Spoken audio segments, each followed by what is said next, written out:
Tonight, new evidence in one of the Bay Area's most notorious cases, the escape from Alcatraz. In a KPIX 5 exclusive, Betty Yu obtained a letter allegedly written by one of the escapees.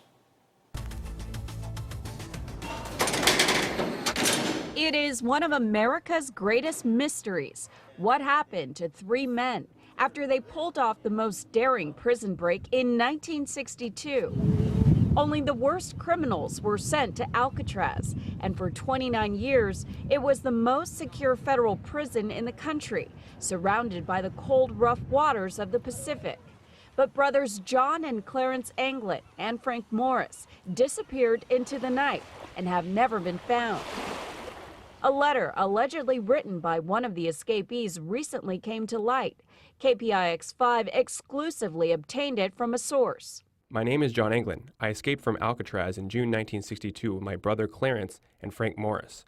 I'm 83 years old and in bad shape. I have cancer. Yes, we all made it that night, but barely. The FBI says this is the most recent piece of evidence that forced the agency to reopen the iconic cold case.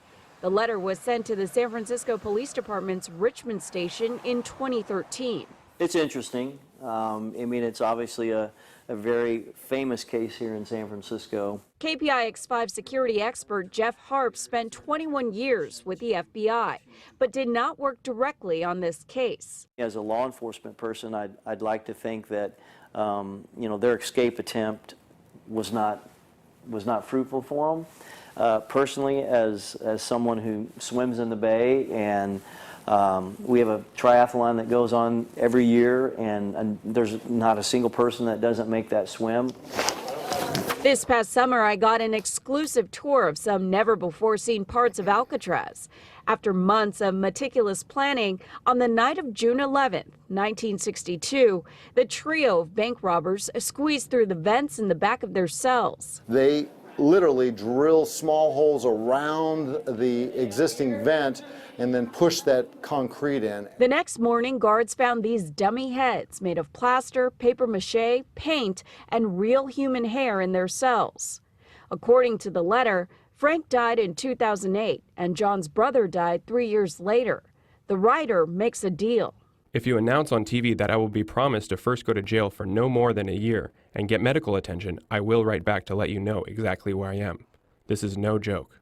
The U.S. Marshals, which is the sole agency investigating the case today, says the FBI lab examined the letter for fingerprints and DNA and the handwriting.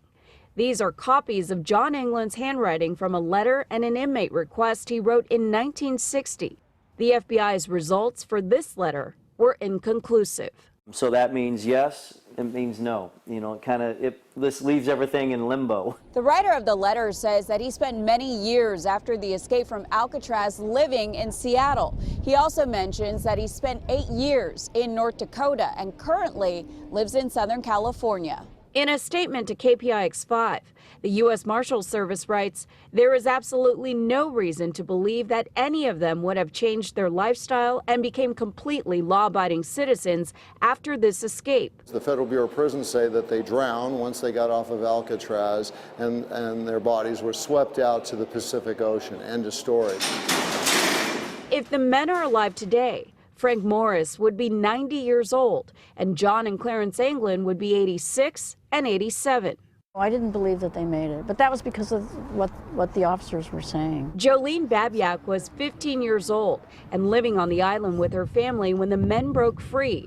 Her father was the acting warden. I was awakened by the siren, which I'd never heard before, so I wasn't really sure exactly what it was, although I kind of knew. My mother met me on the stairs and she said, get dressed, we've got to search the house. She has since written several books on Alcatraz. I showed her a copy of the letter.